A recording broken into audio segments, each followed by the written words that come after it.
While the rest of us were trapped in our homes, Demon Slayer came onto the scene at just the right time and rightfully took off. Showcasing the endless battle between the man-eating demons and the titular Demon Slayer corpse, this show plays really well with the concept of morality and the difference between man and demon. And that, of course, leads to the question of how these characters rank in terms of their morality. Which of these characters are the most good, which are the most evil, and, most importantly, which are the outliers that don't follow the trend that their position would entail? I'm Kifinosi with Otaku Binge, and this is Demon Slayer characters good to evil. As usual, we'll start with the most pure characters and work our way down. These characters are the good. Our gold medal of good actually goes to a pair of characters, Sabito and Makomo. These two are former disciples of Urokodaki, being among a small group of aspiring demon slayers sent to the final selection. However, being disciples of Urokodaki put targets on their backs, as the hand demon that their master had trapped had been significantly targeting them in order to get his revenge. However, these two don't go down without a fight, as they give their lives so that their fellow trainees can get away safely. Because of their sacrifice, Giyu was able to survive the final selection, allowing him to join the Demon Slayers and climb the ranks to become a Hashira. However, that's not even the end of it, as their spirits endure long enough to help Tanjiro with his training, teaching him and pushing him to slice the boulder that stood as Urokodaki's final test. Because of this, as well as, them giving up their lives to protect others, these two are easily placed at the top of our list. The silver medal of good will actually go to their master, Sakonji Urokodaki. A former water Hashira, Urokodaki is a lot kinder than he looks. He's the one who trained Giyu along with several other potential demon slayers, though only the former would end up surviving the final selection. He essentially takes in the orphaned Tanjiro and his sister Nezuko despite knowing full well that the latter is a demon. In fact, he's so accepting of her that he takes a pact alongside Tanjiro and Giyu that if Nezuko were to eat a human, they would collectively kill her and then commit seppuku immediately. Urokodaki also trains Tanjiro in the art of water breathing, even though his past failures scarred him so badly that he had no intention of sending him to the final selection. Still, when Tanjiro exceeds his expectations, Urokodaki sends him to the test anyway to let him follow his own path rather than keeping him and his sister sheltered. As a surrogate father figure, that's incredibly hard to do, so we have to give Urokodaki the credit he deserves. For the bronze medal of good, we decided to go with Kyojuro Rengoku. As the Flame Hashira, Kyojuro takes his position very seriously, doing everything he can to protect those around him. In fact, he's so committed to his role as a protector that he ultimately gives his life fighting an unwinnable battle against Akaza in order to protect Tanjiro and the other passengers. The only thing we can knock him down for is his initial introduction, where he sides with the majority of the other Hashira in wanting to execute Tanjiro and Nezuko due to the latter's existence. While we completely understand not wanting to let a demon live due to the nature of the Demon Slayers, the fact that this was against the direct command of his leader costs him a higher spot. Still, we can't ignore Kyojuro's sacrifice, so he still more than deserves his spot in our top 3. Just missing out on our top 3, our next spot goes to Ukogi. Being the only non-crow to pass the exam to become a Kasugai crow, Ukogi already scores high for this reason alone. However, what solidifies his place this high is a trait which this small sparrow has that separates him from his fellow brothers in wings. He actually cares about his master. While Zenitsu's antics often exasperate him, Ukogi still looks out for him whenever he can. He tries to motivate Zenitsu whenever he tries to chicken out of a mission, and always goes to look for help whenever he gets into any serious trouble. The only reason why Ukogi's not in the top 3 of our list is because the top 3 characters that we do have are just that much more heroic in their actions. Still, Ukogi is another shining example of pets scoring high up on our lists. Our next spot goes to the demon doctor, Tamayo. Despite being one of the strongest demons in existence, Tamayo distinguishes herself in using her powers exclusively for good. She was shown to be strong enough to modify her body to be able to survive on a small amount of blood rather than consuming human flesh, showing a strong resolve in trying to protect humans. Additionally, she's a talented doctor of both humans and demons, being able to heal both while also working on a cure for demonism using the blood of particularly strong demons to do so. She also has the power to turn humans into demons, the only one besides Muzan himself to have this power, However, she only uses this ability on the terminally ill, never does so without their consent, and has only turned one person into a demon to date. And even without all of that, her overall kindness and general demeanor would be enough to earn her a spot in the good tier. However, with as much as she does for others, this easily pushes Tamayo this high on our list. Up next, we finally come to our hero, Tanjiro Kamado. After having his entire family murdered and his only surviving member being turned into a demon, Tanjiro had every right to turn into the villain of the series. However, not only does he not lose heart, but he decides to dedicate his life toward helping others so that no one has to go through the same thing he did. In fact, he's often noted to be by far the kindest character in the entire series, as he's shown to have compassion toward his enemies. This doesn't stop him from fighting against the demons to protect those he cares about, but he's willing to give his opponents genuine respect, something which other demon slayers noticeably lack. He can be a bit hard-headed at times, in both the figurative and literal sense of the word, but for the sheer kindness he exudes, Tanjiro easily earns a spot in the upper end of the good section. For our next spot, we decided to go with the big man himself, Kaguya Uboyashiki. As the leader of the Demon Slayers, Kaguya earns a spot in this section mainly due to his position alone. However, he also earns extra points due to genuinely caring for all of his Demon Slayers past and present, looking out for them however he can despite his own limitations. This was shown to go to extreme lengths when he made an exception to his rules by allowing Tanjiro to continue working as a Demon Slayer alongside Nezuko, despite the latter's demonic nature. Tanjiro and Nezuko have both been sanctioned. Much like our last entrant, we can't place him any higher due to a lack of appearances as of writing this. However, we can't ignore Kaguya as being one of the kinder characters in the entire series. We might as well list the Kamado family together in our next entry. Seeing as how they are all dead halfway through the first episode, none of these characters impact the story in any really significant way. That being said, their presence is still felt throughout the series, as their deaths end up serving as the primary motivation for the surviving Kamado siblings.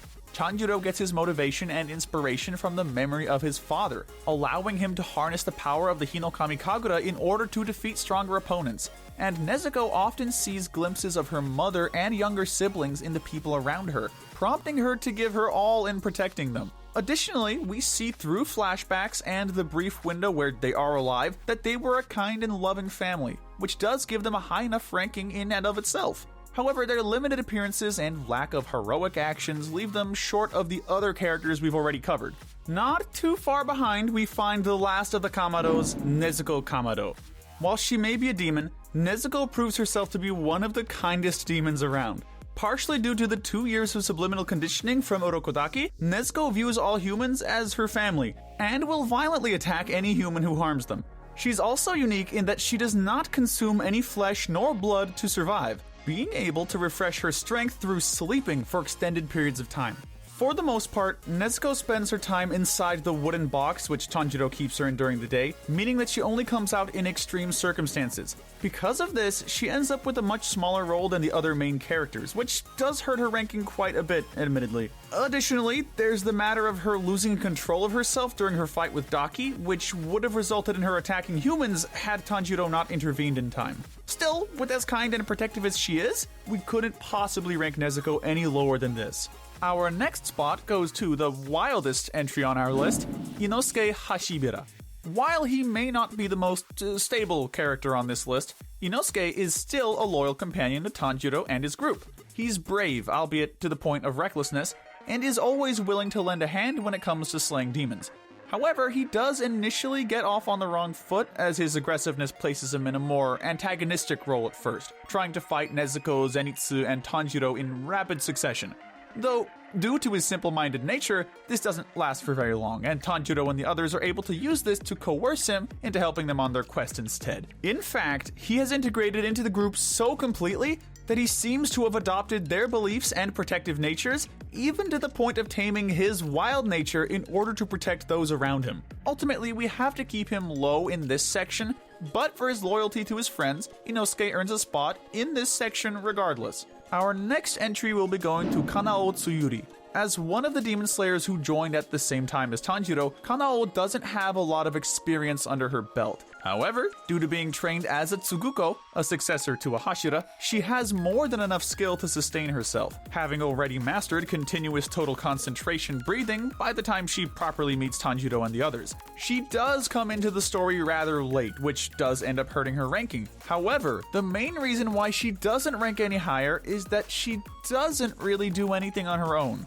Growing up in an abusive household and being sold as a slave, she ends up shutting off her emotions, which leaves her incapable of making decisions on her own, instead relying on a coin flip to make any decisions when she isn't given an explicit instruction. Because of this, a lot of her actions and inactions are not really her own, meaning that we can't give nor take any points for any of them. Still, she is more than kind enough on her own to be able to earn her a spot in the good category through disposition alone. Next up, we have the Water Hashira, Giyu Tomioka.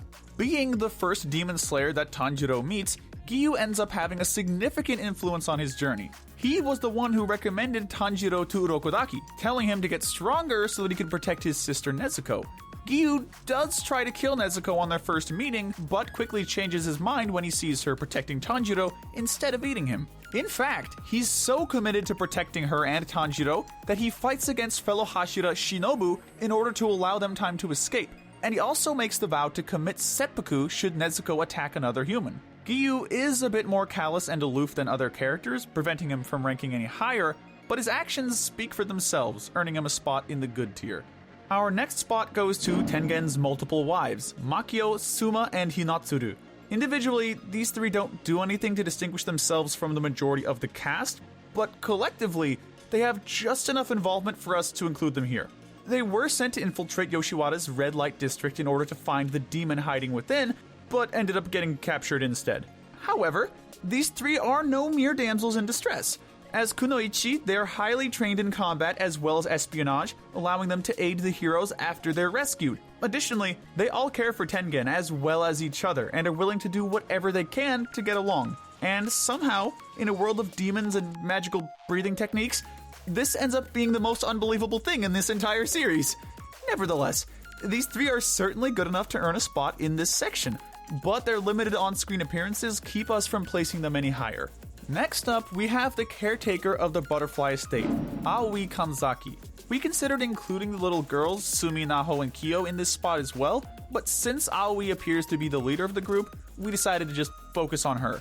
Anyway, she and the others end up taking care of Tanjiro and his group following the events on Mount Natagumo, helping them in both their recovery and their rehabilitation. Aoi is a bit prickly about it though, but she does eventually warm up to Tanjiro, even opening up about how she was too cowardly to fight as a demon slayer despite passing the exam. She shows up relatively late in the series, preventing her from ranking any higher, but Aoi is still kind enough deep down to earn a spot in the lower good tier. Rounding out our good characters, we have the insect Hashira Shinobu Kocho. On the surface, Shinobu appears to be an exceptionally kind and cheerful character. However, deep down, she actually harbors a much more sadistic side to her, bearing a seething resentment toward all demons and wanting to see them suffer. Even towards her allies, she has a noticeable mean streak, constantly teasing them, particularly Giyu, whenever she gets the chance. That being said, there is genuine kindness in her actions, as she takes Tanjiro and the others to help them recover once Nezuko's innocence is proven, so she still earns a spot in this tier. Still, Shinobu's sadistic tendencies are what keep her firmly at the bottom of this section. That does it for the good characters, so now it's time to descend into neutral territory. We've now reached the gray area. Starting off this section, we have Murata. Having only appeared briefly and comparatively recently, we don't know that much about Murata. He's a low-level member of the Demon Slayer Corps who was sent to Natagumo Mountain, being one of the few who were able to survive the ordeal relatively unharmed.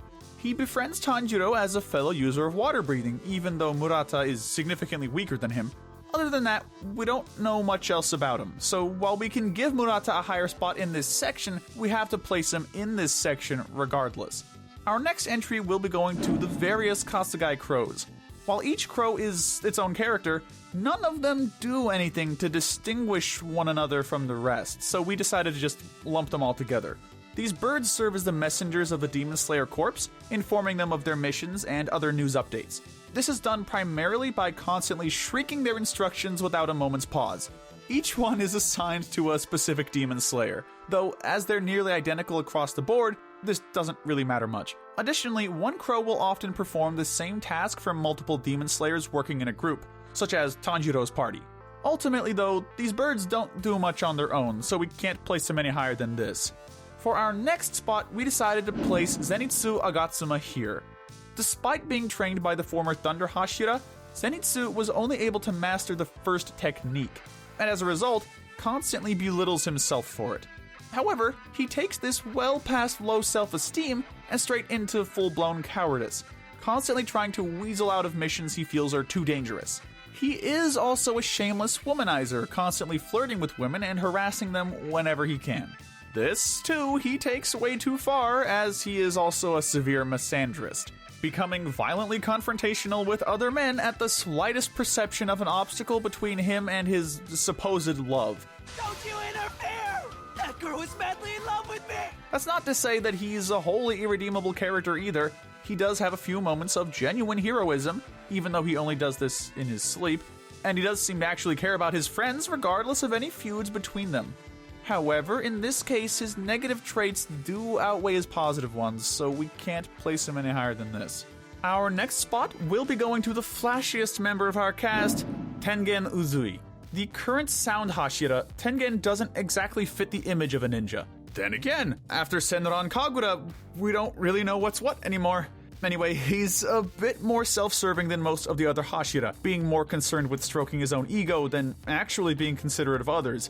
He constantly harasses others, even trying to kidnap Aoi and Naho for his own ends, despite everyone else's objections. The only thing that keeps him from dropping any lower is the fact that he does seem to genuinely care for his wives, as he's willing to risk everything to rescue them. That, and when the chips are down, he's able to get serious and tries to keep everyone around him safe. Unfortunately, this isn't enough to undo the poor introduction Tengen gives us, so we still have to keep him on the lower end of this tier regardless. We're going to go ahead and give this next spot to the 9 pillars of the Hashira. Excluding the ones we've already covered, these elite members of the Demon Slayer Corps don't really do anything to distinguish themselves as of yet. This is certain to change as the series goes on.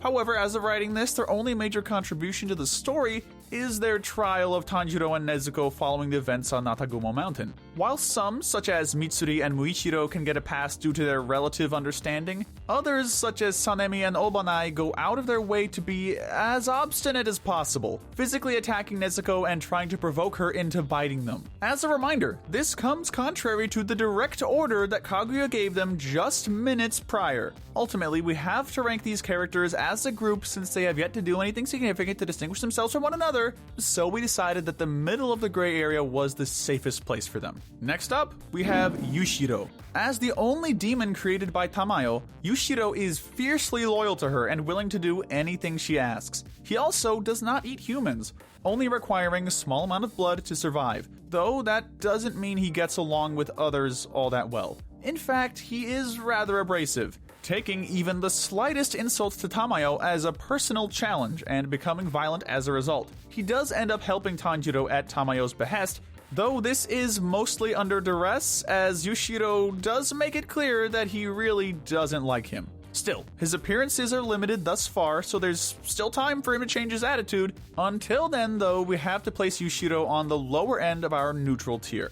Coming to the end of this section, we find the eccentric swordsmith, Hotaru Haganezuka. While he doesn't appear often or for very long, Hotaru still manages to leave an impression regardless. He is a blacksmith who specializes in making the Nichirin blades used to slay demons, with him being the one to make Tanjiro's sword. He is incredibly passionate about his work, albeit a bit too much so, as he constantly flies into a murderous rage whenever Tanjiro breaks or loses a sword. He can easily be pacified with a plate of dango, so he's not an actual threat or anything. However, for this uncontrollable temper to be so prevalent, we have to keep Hotaru at the bottom of our neutral tier regardless. Finally, we've reached our bad to evil category. This is where the most wicked and dangerous demons reside on our list. Starting off this section, we have the Spider Demon family ranked all together at the top.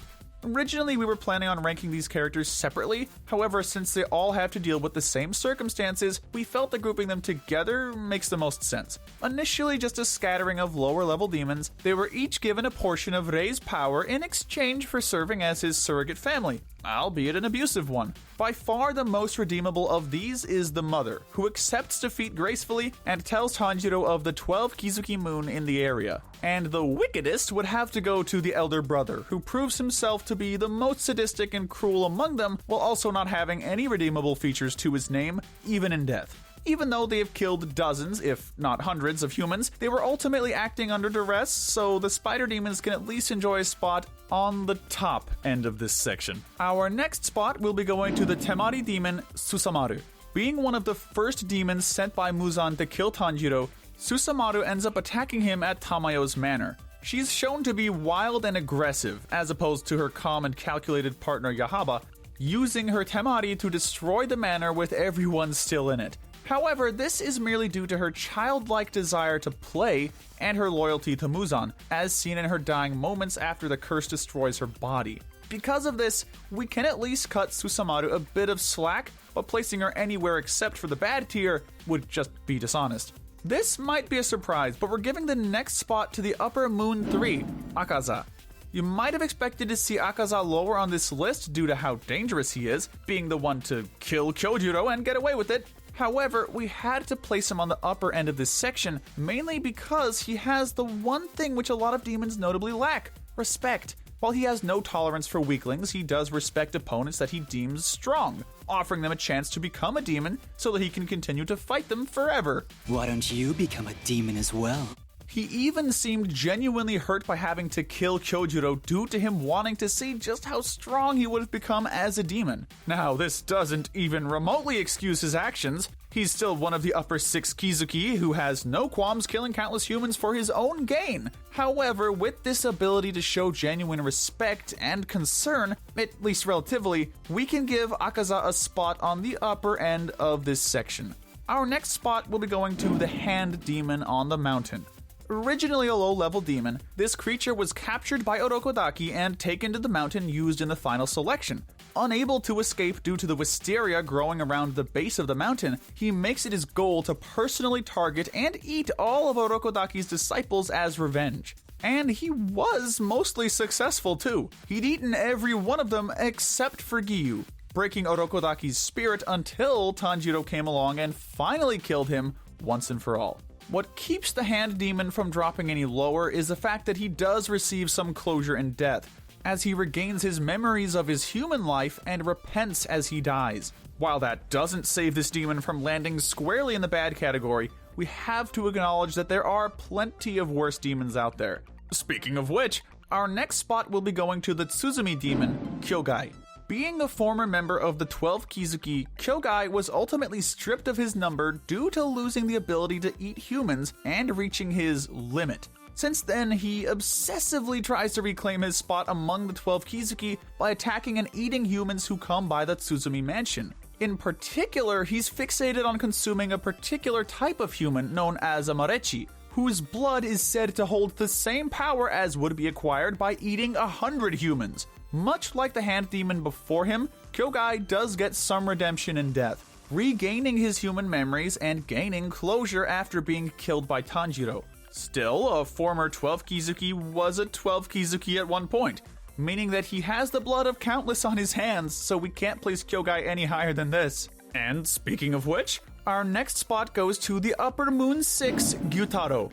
While he does share the position of Upper Moon 6 with his sister, Daki, Gyutaro is distinct enough for us to rank them separately from one another. He is extremely protective of his little sister, albeit excessively so, and he does genuinely care for her despite her apparent revulsion of him. That said, this is nothing more than a tiny shred of redemption in what is otherwise a highly toxic individual, no pun intended. Like his sister, he is incredibly cruel and sadistic, even by demon standards, only showing mercy to opponents he deems lesser than even his own low self-esteem. Even then, this is only so that he can toy with them, like a cat playing with a wounded mouse solely to stroke his own ego. Still, he is preferable to his sister, and he does get some further redemption in his final moments, so we can at least afford Gyutaro a modicum of respect here.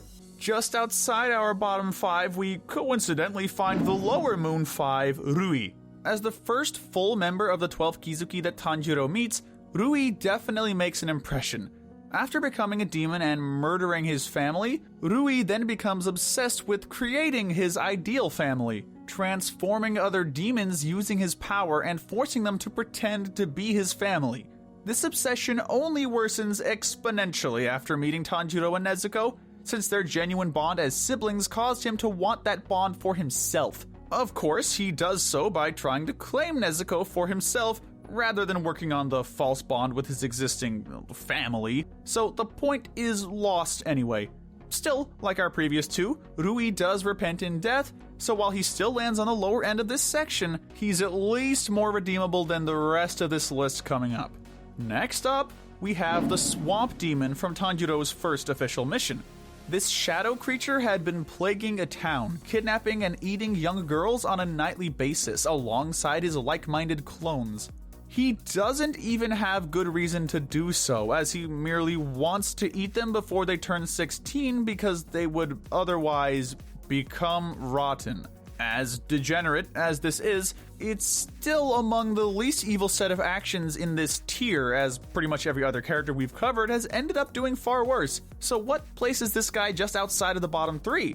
Simple. This is the first character not to have any redeeming features whatsoever. He does have a brief moment of terror, which makes him feel more human, but this ultimately does nothing to absolve him of the crimes he has committed for his own gain. For that reason, we have to place the Swamp Demon this low on our list. Just missing out on the bottom 3, we have the Arrow Demon, Yaiba. Like Susamaru, Yaiba was sent to kill both Tanjiro and Tamayo, using his powers to manipulate objects to attack and protect himself. However, unlike Susamaru, he doesn't have any redemption in his final moments.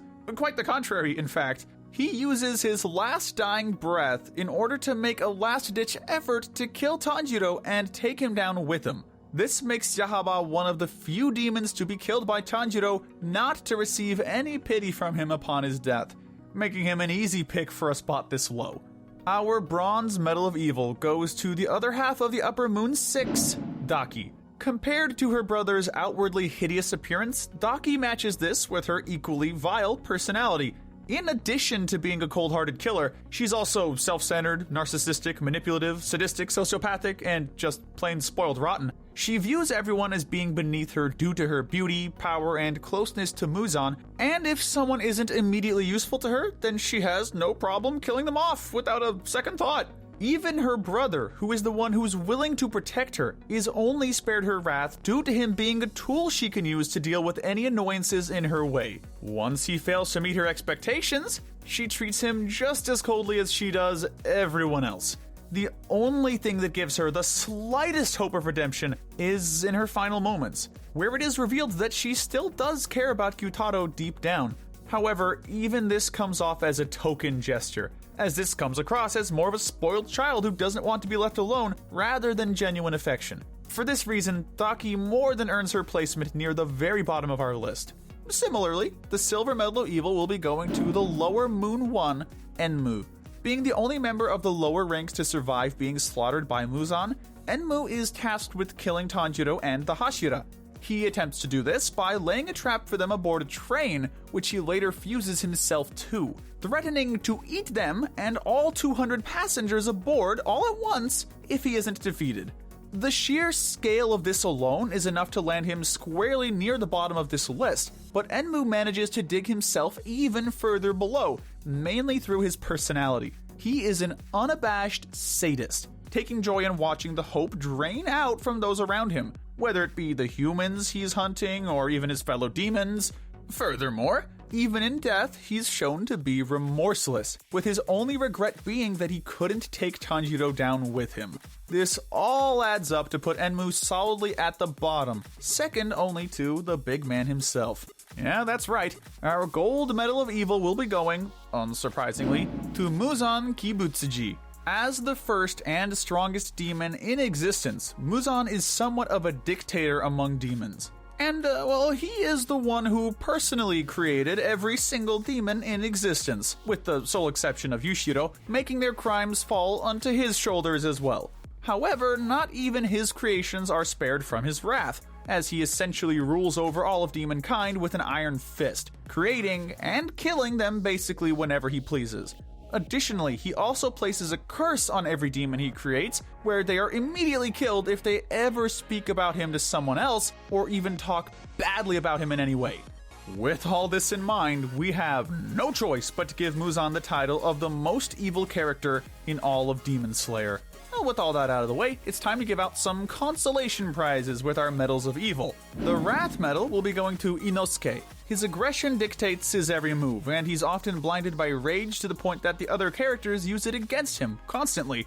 Likewise, we'll also be giving him the Darwin medal, since this single-mindedness leaves him oblivious to just about everything, even when it poses a threat to his own safety.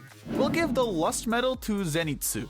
His constant philandering ends up being his sole motivation, and also puts him at odds with the others when he feels that they get in the way of his perceived love life. The Envy medal will go to Rei. While he was already obsessed with creating a fake family, this desire exploded to astronomical levels after seeing Tanjiro and Nezuko, making him a clean shoo-in for this one. Realistically, we could have given the Gluttony medal to just about any character in the bad tier, but we decided to give it to Enmu solely due to the sheer number of people he tries to eat all at once. After all, an entire train's worth of people is just excessive, no matter how you look at it. We decided to give the Sloth medal to Kanao.